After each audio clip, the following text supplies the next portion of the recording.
Police वालों को इतना भय है कि वो फूल लेने को हमसे तैयार नहीं है। हम तो फूल लेने जा रहे हैं, पुलिस वालों को पत्थर तो फेंक नहीं रहे।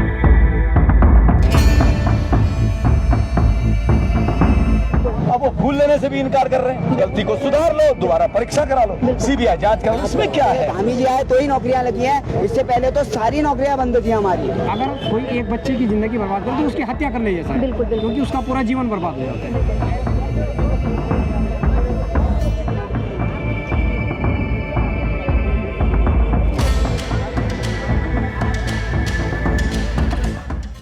नंगे पांव चल करके सारे बच्चे, इनका भविष्य जो है अंधकार में कर दिया। जी सर। मैं तो ये जा रहे हैं फूल लेकर के। उसके पीछे का अभिप्राय ये है कि परिवार इनके या इनके जैसे परिवारों के जो बच्चे हैं, अभिभावक इनको सपोर्ट करें, हमारा कहना ये है। जी सर, ये लड़ाई 21 तारीख से चल रही है, बहुत लंबी जाएगी। लड़ाई नहीं है, देखिए ये बहुत लंबी जाएगी। जब तक न्याय न मिलेगा आप इसको, हम जो उत्तराखंड के जो लोग हैं ना, वो बॉर्डर पे इसलिए जाते हैं कि हम बहुत सख्त जान होते हैं, बस जगाने की देर है। मेरा तो निवेदन है मेरे बच्चों, सबसे छोटे भाइयों से बहनों से, अपनी वो वाली स्पिरिट दिखाओ जो पहाड़ में हम यूं नंगे पांव नांग जाते थे ना, वो स्पिरिट दिखानी पड़ेगी। वो स्पिरिट दिखा रहे, धीरे धीरे देखिए आगे होता है क्या। अभी तो शुरुआत है। जब तक अगर आपने ये सोचा है कि आप अपनी करोगे तो हम भी अपनी करेंगे। हम तो फूल लेने जा रहे हैं, पुलिस वालों को पत्थर तो फेंक नहीं रहे, शांतिपूर्ण तरीके से पत्थर तो फेंक नहीं रहे, पढ़े लिखे बच्चे हैं। बिल्कुल। अब वो फूल लेने से भी इनकार कर रहे हैं। बिल्कुल। तो आप देख ही रहे हो। जी बिल्कुल देख रहे हैं, बिल्कुल देख रहे हैं। हमारे भाई भी बैठे हैं, देख लो आप। ये सारे बच्चे फूल लेने जा रहे हैं, फूल लेने से भी इनकार कर रहे हैं। इतना तो प्रशासन को डरा रखा है सरकार ने। 3 लोग जब निलंबित कर दिए, तुम ही तो निलंबित, यानी कहीं गलती होगी तभी, कहीं पर किसी की गलती होगी भैया, तभी तो निलंबन करता है कोई। जब तुम्हें पता है कि कहीं पर तुमने निलंबन किया तो कहीं ना कहीं गलती है, उस गलती को सुधार लो, दोबारा परीक्षा करा लो, सीबीआई जांच करा लो, इसमें क्या है? बात में लोगों के घरों में बुलडोजर चलाने वाले तुम, अरे एक बार इन अधिकारियों के घर में, हाकिम सिंह के घर में बुलडोजर चलाओ ना एक बार। बिल्कुल सर, तब पता चले। चला दो एक बार बुलडोजर, देखी जाएगी। बहुत बहुत धन्यवाद सर। सर क्या कहना चाहेंगे? देखिए यही कहना चाहेंगे, सुबह भी पुलिस वाले हमारे पास आए थे और हमसे इन्होंने साफ कहा था कि आप लोग जो प्लीज ये मत करना, हमारी नौकरी चले जाएगी। आप देखिए कितना दबाव है पुलिस वालों के ऊपर कि वो हमसे आके कह रहे हैं कि हमारी नौकरी चले जाएगी। पुलिस वालों की नौकरी का सवाल बता रहे हैं और पुलिस वालों को इतना भय है कि वो फूल लेने को हमसे तैयार नहीं है। और हमसे वो कहते हैं कि हम लोग जो है जिहादी लोग हैं, पेपर लीक जिहाद की बात कर रहे हैं वो। तो मैम ये बड़ा गंभीर प्रश्न है। हम लोगों का यही कहना है कि पेपर लीक की घटनाओं पर रोक लगे, उसके लिए सीबीआई आए, सीबीआई जांच हो, निष्पक्ष सीबीआई जांच हो और सीबीआई जांच होने के बाद आयोग का पुनर्गठन हो, आयोग को भंग किया जाए और जो ये भर्ती परीक्षा अभी हुई स्नातक स्तरीय, इसको भी भंग किया जाए। अभी आज हम शांतिपूर्वक पुष्प देने आए थे तो पुष्प नहीं लिए, हो सकता है कल यही पुलिस वाले जो है हमारे ऊपर लट बजाए, तो इसीलिए हमने उनको ये दी थी कि आप ये फूल का एहसान मत भूलना। ये फूल आज हम इसीलिए दे रहे हैं कि कल आपकी लट जब हमारे ऊपर उठे तो आपको ये याद रहे कि ये वही बच्चे थे जो हमसे मदद मांगने आए थे और ये वही बच्चे हैं जो हमें कल कहने आए थे। अभी हमने जो भाजपा सरकार ने अभी बताया कि 25,000 नियुक्तियां हमारी हो गई हैं, तो हमने जब जांच की तो पाया कि केवल 2,450 वैकेंसी अभी तक हुई है।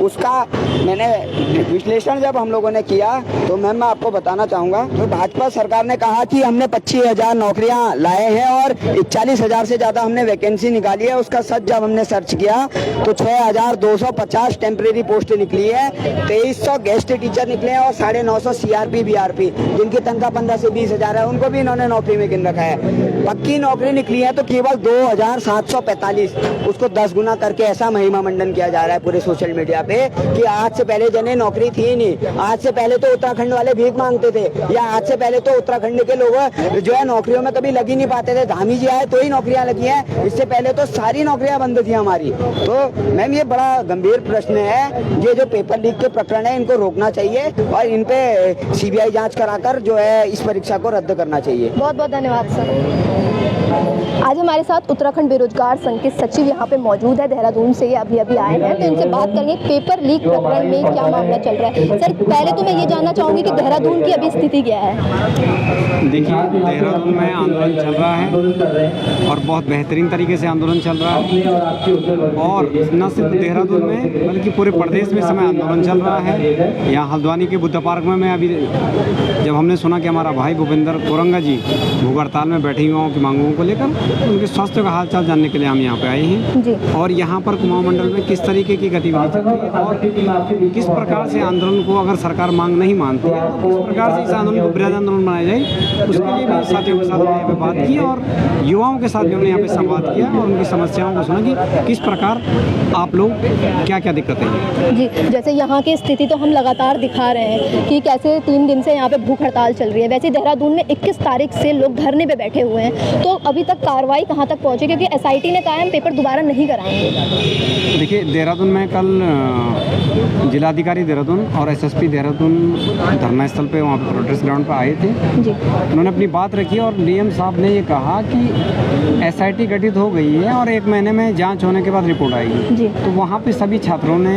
एक स्वर में ये बात कही कि जांच एसआईटी सक्षम नहीं है इस जांच को करवाने में, इसके लिए सीबीआई जांच कराए और जो एग्ज़ाम है उसको तत्काल निरस्त किया जाए, क्योंकि जो पेपर है उसकी शुचिता भंग हो चुकी है। अगर किसी पेपर की शुचिता भंग होती है तो हाईकोर्ट और सुप्रीम कोर्ट में उसमें बहुत सारे निर्देश हैं और इससे पहले भी लोगों ने इसमें कई बार हाईकोर्ट में और रिट पिटीशन की है, उसमें माननीय न्यायालयों का भी स्पष्ट आदेश है और पेपर की शुचिता भंग होने में पेपर को निरस्त करना और उसका जितना जल्दी हो सके पुनर्एग्जाम करें, ताकि जो इतने लाखों छात्र अलग अलग जिलों में दूर दराज गाँव में धरने पर बैठे हैं वो अपनी तैयारी में लगे और ये सरकार भी चैन की सांस ले। जी सर, जैसे आपने कहा 1 महीने का समय मांगा गया है, तो क्या 1 महीने तक युवा ऐसे सड़कों पर ही घूमता नजर आएगा?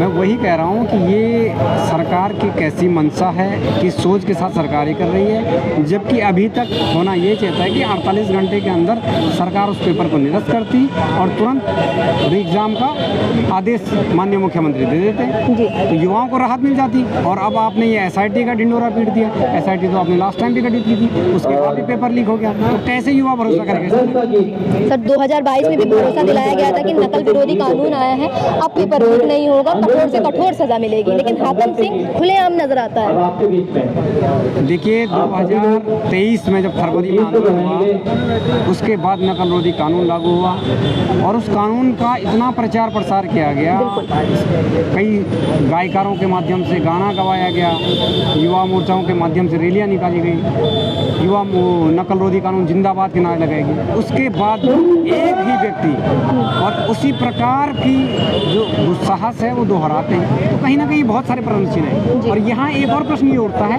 कि सवाल सिर्फ नकल विरोधी कानून का नहीं है, नकल विरोधी कानून को जो लागू करवाने वाले लोग हैं उनकी नीयत का भी सवाल है। तो मैंने तो एसएसपी साहब के सामने कल स्पष्ट तौर पर कहा कि मैंने कहा कि भाई एक बच्चे की अगर आप ज़िंदगी बर्बाद कर रहे हैं तो वो उसका सीधा अटेम्प्ट टू मर्डर है जी।